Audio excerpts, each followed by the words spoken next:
You've probably seen this video, but if you haven't, let's take a look at it together. So right now, what's going on in the coastline of North Shore is winter is here again. And if you notice here, back in 2018, it looked like this, and now it's starting, these houses that are on the coastline are starting to go into the ocean. It's becoming of a hazard, right? It's becoming a hazard where there's glass, there's obviously all this material that's bleeding into the ocean. We have a cesspool, they're saying, that's here too as well. That's potentially going to bleed into the ocean, and that's going to be horrible because then you got to close the whole. The beach is already kind of closed right there because you can get glitched glass.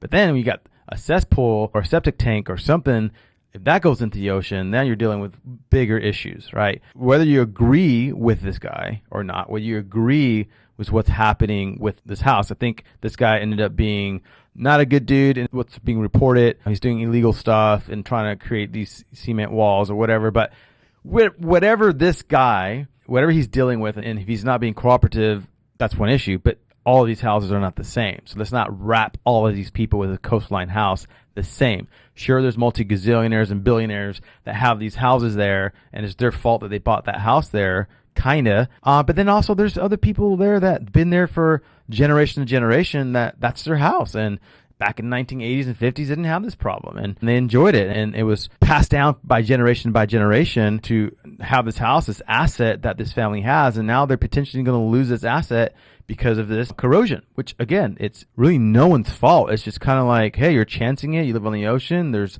your shore break, all that. This story reminded me about Obama in Wamanalo and his seawall and the big uproar in the community about Obama's land that he has in Wamanalo and the seawall that was there. And so there's a video that I created about an article that was talking about how Hawaii has some of the most corrupt politicians in the union. Out of all the states, Hawaii is known for that. It's known for that. We could talk about if that's true or not. I do believe there are great politicians in the Democrats and the Republican independents. I think there's good people out there. Don't think they're all bad. But I will say the majority, in my opinion, of what I see in public's eye, what I see is going on with the indictments passing, all this stuff, people getting exposed, there's a lot more that is going on that's shady, and it's warranted to have that image of Hawaii because of stuff we see, especially when we see stuff like this. While you watch this video, I want to show you an article about what happened then so we can learn from history and then see how we can move in the future.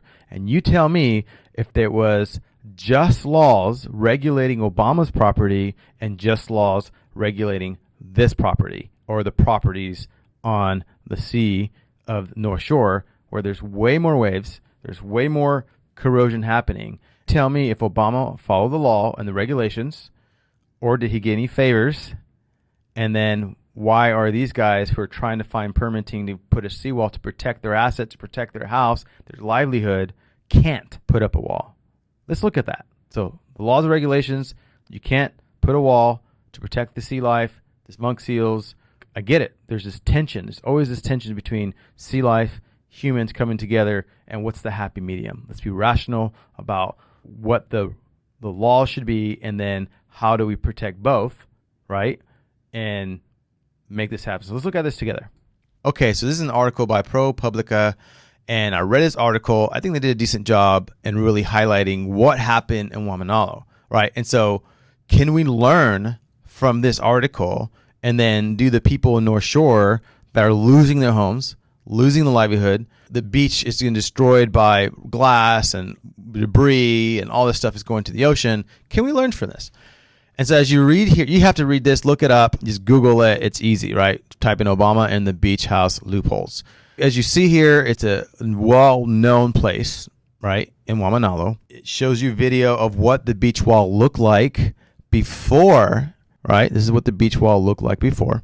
And even before that, you scroll down, that wall was built even after. So here's the 1980s. In the 1980s, they had no wall. So as you can see, there was a beach there. And sure, there's certain places like in Lanikai where there's a lot more beach where today there's not, right? Because the ocean is rising in certain places, or whatever reason what's happening is, of course, there's a little difference in it. But if you didn't have that wall there, there would possibly be beach sometimes parts of the year, and parts of the year then there wouldn't be a beach, right? And so the complaint in the rules and regulations in current law is that they don't want this to happen so that monk seals can actually beach themselves and relax, sea turtles and such. So it's kind of protecting wildlife. This human and animal kind of relationship is always, there's tension in the middle, right? There's always tension with that. And so there's a law that says you can't do this anymore because it's just taken away from beaches, taken away from fishermen, it's taken away from a lot of things. So when you read this article and you see how he got pushed back, so here we go. So the officials with the State Department of Land and Natural Resources approved the permit which authorized the wall for another 55 years, and Nesbitt purchased the property. State officials and community members say the Obamas will be among the future occupants. Now, this is before it's finished. The house is actually finished, right? The easement paved the way for building permits and allowed developers to exploit other loopholes built into Hawaii's coastal planning system. Nesbitt went on to win another environment exemption from local officials and is currently pursuing a third to expand the seawall. According to building permits, the Obama's so-called first friend is redeveloping the land into a sprawling estate that will include the 3 new single-family homes, 2 pools, and a guard post. The beach fronting the seawall is nearly gone, erased completely at high tide. And so this goes on, right? And so there is some expansion that happened with the seawall. Again, it shows you the before right there. And as you read through this, you're like, man, there's like these loopholes, almost like these things that don't make sense of why they got approved versus some other people didn't get approved. So the owners of the Waimanalo estate received an easement from the state that allows them to keep the seawall, which is on the public shoreline, in place for the next 5 decades. This one down here says property owners planning a new home that's more than 7,500 square feet are required to obtain a local permit to protect their environment. Developer Marty Nesbitt was able to get around this requirement by subdividing the property and proposing to build homes of just under 7,500 square feet on each lot. Now, Nesbitt is proposing to renovate and expand the seawall, something that the current easement prohibits. He applied for a shoreline setback variance to carry out a $3.2 million upgrade. County officials are evaluating the application. Okay, so loopholes that he found so that he can do this, right? Which, again, hey, it's a loophole. You're a businessman. You got to try to figure it out, right? Read more of this. You go to this website. Waimanalo was not happy with this at all. They were ticked off. People could share more information about how Obama was able to do this that most people can't, right? This is an old story, but I'm just trying to share with you, like, here's what is happening. So staradvisor.com says this about the ocean front, right? And this is back 4 years ago. Again, it's old news, but we have to look at the history to see how we can handle what did Hawaii officials do for people, and what can we do now for the people in North Shore, where we're about to hit another winter season and more homes are going to be taken out. So Honolulu official granted the developers of luxury oceanfront state tied to Barack Obama a major exemption from environmental laws designed to protect Hawaii's beaches. An exemption from environmental laws designed to protect Hawaii's beaches. On Monday, Kathy Sakawaga, director of the Department of Planning and Permitting, sided with the property owners, approving their request to revamp the expanded seawall. Under state and county laws, such projects are typically banned. Okay? Unless there's not just scales, some people are above the law.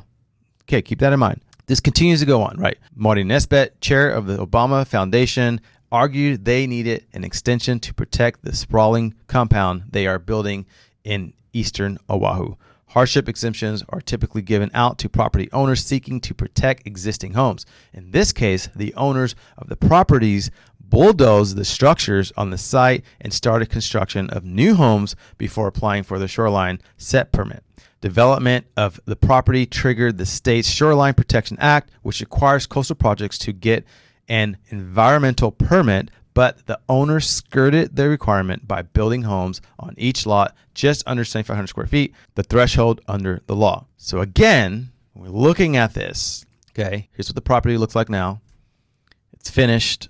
I think he comes here now and enjoys his property, which I'm not hating. Hey, if you made millions, you can afford it. All right, cool. But we all got to obey the law, and we all got to go through the systems and processes. And even if the little guys can't walk through the same process and systems and use the same laws that you have to do what they have to do to live, but you can, that's when we have a problem. And so it's a beautiful property. He rebuilt the seawall. He expanded the seawall. And if you know anything about Hawaii, to get permitting here, it's like 10 years. Like, it's crazy. This was built pretty fast, got approved pretty fast. And I get it. You know who you know might get you some deals here and there. I get it. Like, they can expedite some things. So, it's just a way human race, right? You scratch my back, I scratch yours within legal rights, right? You got to be legal about it. We can't have this shady under the table stuff. And so we wonder why, as residents here in Hawaii, we wonder why we continue to question our authorities. We continue to lose trust in our authorities when we see stuff like this. But we have to be rational here. We have to find the middle, right? Again, I don't mind. I get it. We're humans. We're on this island, and these beachfront properties are millionaires, but not everyone in there is probably millionaires. It could have been passed from auntie to auntie or uncle to uncle. Like, this is an inheritance for them, and now their inheritance and their value is now going away because of the shoreline. But then we approve someone else to have a nice wall, right? Rebuild an expansion, right? Something like this. We can not do it here, but then in Waimanalo, because it's Obama, oh yeah, brother, we got you, bro. We'll find a loophole and we'll figure out how to build you a wall, and then your house will be protected. And it's not even a new house. These are existing houses that were built, and they can't build a wall. But then the other one, they demolished the structures there, started building without a permit for the seawall, knowing that was going to be in the future. They ended up building it and then got a permit. At least that's the way the story tells. And it's not even an existing home. Oh, sure, buddy, a new home, your big dog, gazillion-dollar mansion. Sure, we got you, bro. You used to be president. You grew up here. You went to Punahou. We got you, bro. But these guys, some of these shoreline houses that could be true Kanaka, true Hawaiians. No, we got to protect the sea life, and we can't put a wall up there. I'm sorry, that's just nature. I'm sorry, we can't pass that permitting. You tell me if that's justice. You tell me if they're treating everyone equal. Tell me, because as I see it, as I read about it, as I read about what happened in North Shore and how they get rejected for permitting to actually try to do something about these walls. And now it's a disaster. Now it's a disaster because the city keeps saying no. To now we're at this disaster where if all this crap starts hitting the ocean, it's going to be pretty bad for the sea life around these houses. And then people can't swim in that beach because there's feces in there. So now it's a worse disaster because our lawmakers, our permitting offices are not trying to figure out a solution for these people. At least it appears that they're not trying to find a solution. So tell me what you think. Do you think it's fair that Obama got to do what he got to do and got fast permitting and permission at record speeds compared to what Hawaii is known for, and got to expand his wall and rebuild it and all the stuff that we just talked about? You think that's fair versus the people of North Shore dealing with what we're seeing here, right? And what they have to face? Write in the comments below. Is it fair? What's your thoughts? How do we solve the problem? Who do we need to share this with to let them know that this is not okay to the public's eyes? We need somebody to come out and explain this logic to us. As caring citizens, as people that want just scales, this doesn't seem okay. What are your thoughts? Write in the comments below. Share this video. Aloha.